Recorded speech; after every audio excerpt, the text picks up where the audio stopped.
Om Swastiastu, umat sedharma yang berbahagia, berjumpa kembali bersama saya, Pendeta Dwi Jayanti, selaku penyuluh non-PNS Agama Hindu pada kantor Kementerian Agama Kabupaten Tabanan.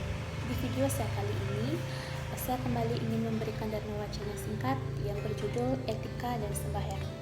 Sebelum saya terlalu jauh berdharma wacana, izinkanlah saya sedikit memberikan pengertian mengenai tema yang saya angkat. Ketika kita mendengar kata etika, apakah yang terlintas di benak dan pikiran kita? Apakah persamaan dari susila atau penjabaran dari tutur kata, perbuatan, dan tindakan yang benar? Semua yang saya paparkan itu merupakan benar adanya terkait dengan etika. Lalu apa hubungannya dengan sembahyang? Sembahyang merupakan atau terdiri dari 3 kata, yaitu sebo, menyembah, dan yang, di mana kata ini sebenarnya berasal dari bahasa Jawa kuno, di mana sebo yang berarti duduk atau bersila, sedangkan menyembah yang berarti sujud atau berbakti, dan yang berarti luhur atau leluhur atau sang pencipta atau para dewa. Jadi dapat saya simpulkan, sembahyang merupakan perwujudan atau pemujaan dan rasa bakti kita terhadap Sang Pencipta atau Tuhan Yang Maha Kuasa.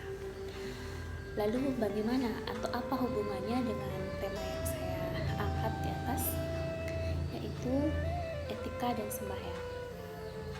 Jadi segala bentuk pemujaan, bakti, persembahan, tentu secara otomatis kita sebagai umat Hindu pasti mengedepankan yang namanya etika atau susila. Dan setiap keinginan kita untuk melakukan persembahyangan pasti dilandasi dengan pemikiran yang baik untuk melakukan tata cara sembahyang itu sendiri. Seperti misalnya, ketika kita berada di rumah, kita misalkan ingin melakukan persembahyangan, mungkin kita bisa melakukannya di sangah atau merajan, atau bagi yang memiliki tempat suci atau tempat khusus untuk melakukan sembahyang bisa melakukan di tempat tersebut. Atau mungkin kita akan melakukan persembahyangan bersama umat Hindu lainnya ke pura, misalkan pura desa, pura pusah, atau pura dalam tentunya, dan tempat suci lainnya.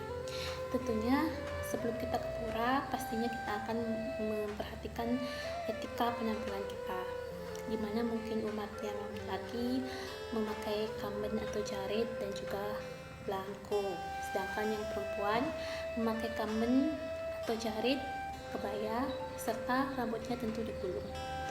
Itu contoh etika berpenampilannya.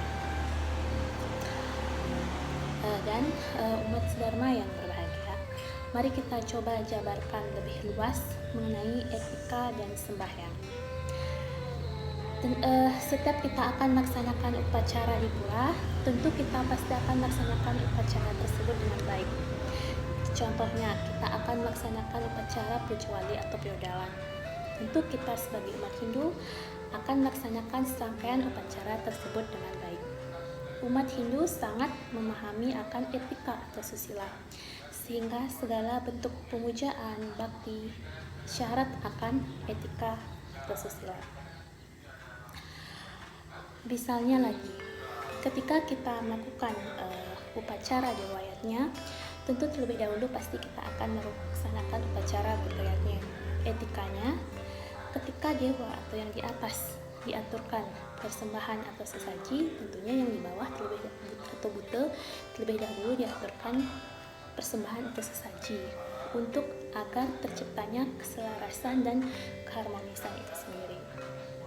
Dan ketika menyucikan pelinggih secara niskala pun membutuhkan banten, seperti banten bikala, di mana banten bikala itu ditaruh di bawah pelinggih, sedangkan bulu menggala di tengah dan beras itu di atas. Lalu sabu pengelapan bebantenan lalu ditedun, lalu dilinggihkan di pelinggih yang ada. Jadi umat sedharma yang berbahagia, pemaparan yang telah saya sampaikan merupakan wujud dari penjabaran sembahyang dan etika yang terangkai dalam satu wujud upacara sembahyang yang berdasarkan tentunya tatwa, etika atau susila, dan juga upacara berdasarkan ajaran agama Hindu, di mana ketiga ini tidak bisa saling dipisahkan.